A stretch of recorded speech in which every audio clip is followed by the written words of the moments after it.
Okay, let's return to this program and finish the last couple steps. So what we need to do is accomplish the store portion of this, which is going to be a lot more code maybe than the other functions that we've created.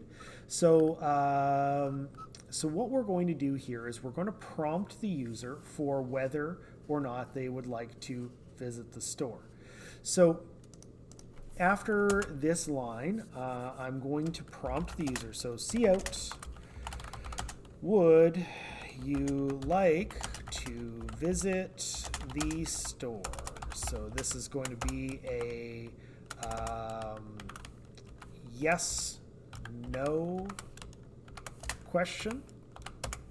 And we'll see in the choice made by the user.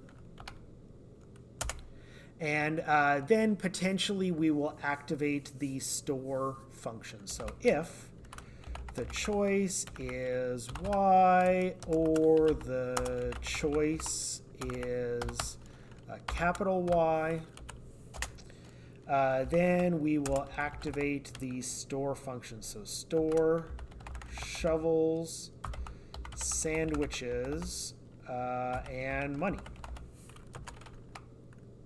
Okay. So if that happens, we're going to need to activate store. So move that up here to the top. Now, it's not really on a line by its own, but it's not really part of this if statement. This is a command. So when it acts like a command, it's going to be void. When it acts like a variable, it's going to have a type. So this one is going to be a void function. So this is going to be void store.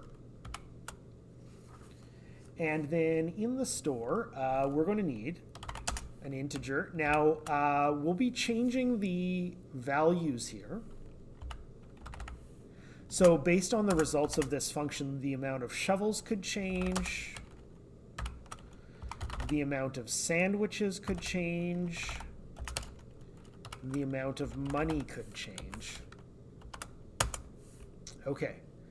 So now what I need to do here is I need to establish what the prices are of things. So int shovel price, it will need its own variable. Int sandwich price is going to need its own variable. So now what we're going to do is we're going to handle are they robbed? So in this situation, we're going to use our random. So kind of the same way as before with the shovel break. There's a 10% chance we'll have the user get robbed. So if rand num is larger than or equal to 90, then we're going to cout, put an end L to make it stand out a little bit more. You've been robbed. Half your money has been stolen.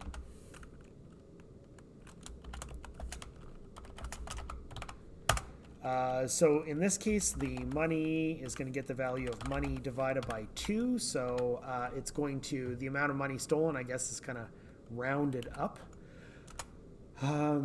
So potentially you could be at 1 coin needing to get that one last sandwich, and then you get robbed, and then you end up in the store with zero coins left. Okay. Now for the shovel price here is going to be equal to random number from 2 to 5. And then I'll show you what's happening here. Random plus the random number from 2 to 5.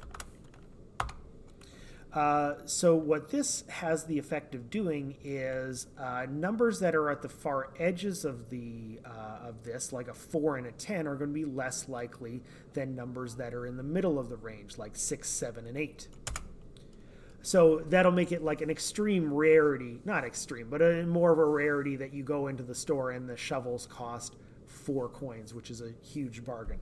Now the sandwich price, we're going to have this become equal to a random num between 1 and 2. There we go. So are they robbed? This is our set prices. Now what we'll do is we will show a menu.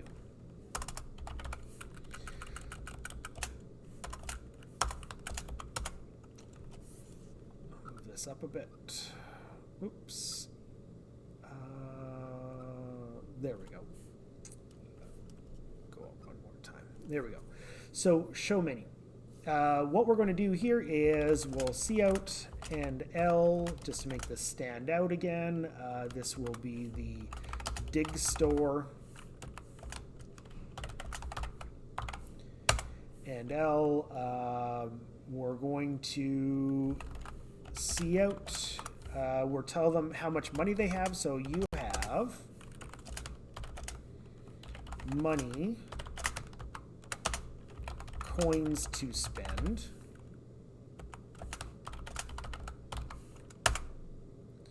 So you have this many coins to send. So cout shovels.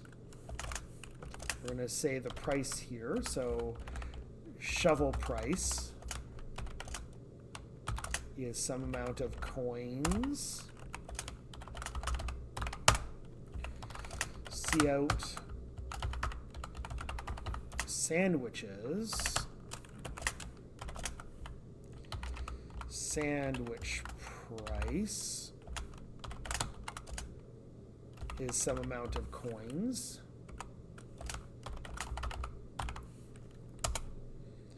And then what I'm going to do is down here,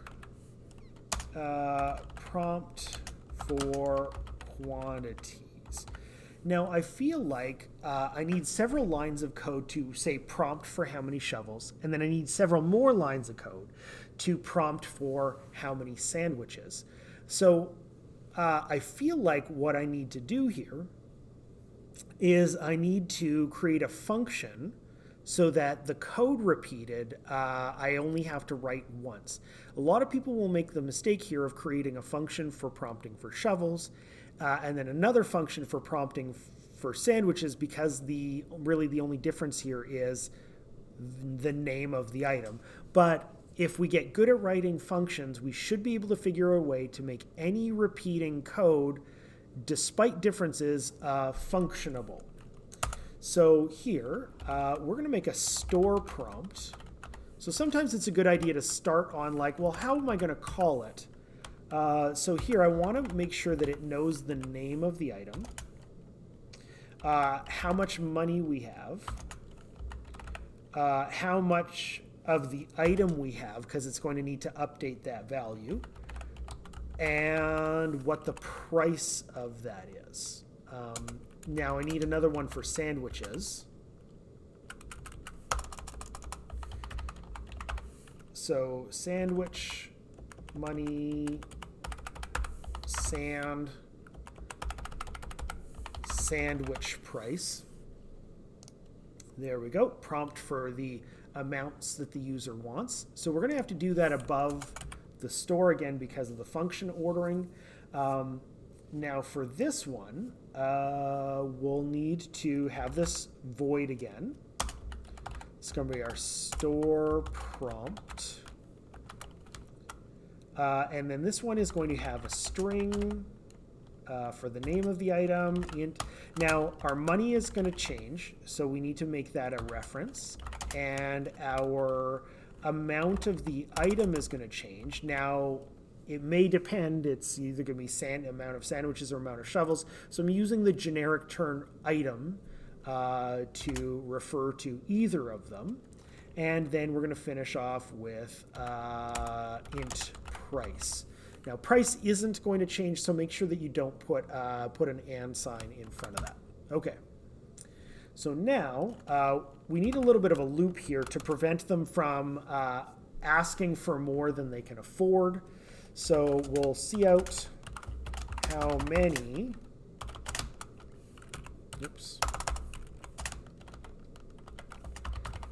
how many names do you want?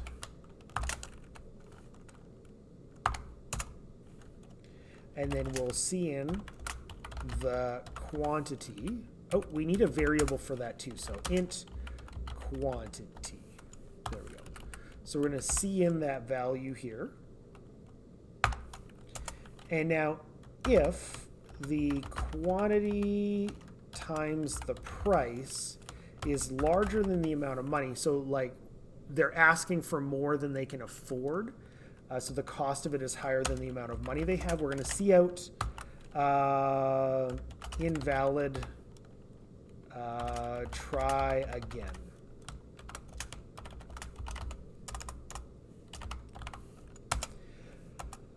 Okay, and we're going to do this while the quantity times the price is larger than money. So again, if they get to that invalid state, it's going to reset and ask them again. Once we're happy, the money is going to get the value of the money minus the quantity times the price. And the amount of the item that we have, the amount of the item is going to be the amount of the item plus the new quantity. There we go.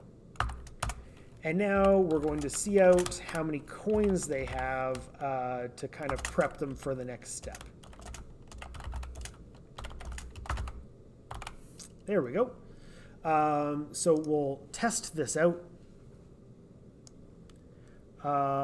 So I'm going to say no to the store a few times. I've just broken a shovel. So maybe I'll see if I can get a deal on one. I'm going to hit yes. Got lots of coins. In the dig store, I've got 14 coins to spend. I'm going to get a shovel. That's a good price. And let's say 6 sandwiches. And then I'll put some no's. We'll go yes. 0 shovels. Maybe 2 sandwiches. That was a bad trip to the store. I'll go again. Now, if I put in more than I have, I'm going to get 10 shovels. It'll say try again. I'll get 0 and like 5 sandwiches. And then I'll just run things out just by clicking no over and over again.